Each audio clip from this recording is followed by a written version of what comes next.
We do testing of 3 points on the body and also both eyes, and also cross correlation of testing of points and eyes together. And this can be considered as an objective kind of criteria maybe of presence of trauma, yeah, and also objective criteria of completion, because when we finish the process we do testing again, making sure that these points become from weak we become strong. Yeah? Is it correct? Right. Yes, and it's another fail-safe to determine whether or not we've actually succeeded in releasing the trauma.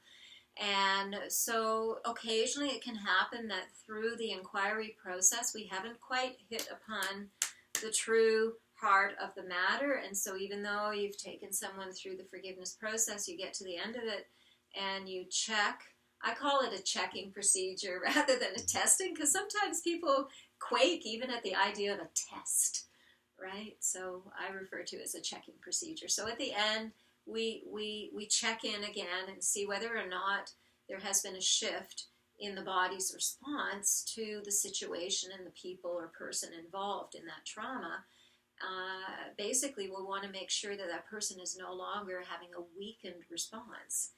If the weakened response is still there, and after waiting a minute or two it's still there, then that would be an indication that we need to continue and make a deeper inquiry, that there may be some little nugget or piece that we haven't fully addressed or identified yet that would help to completely break up that, that hold the trauma has had on the person.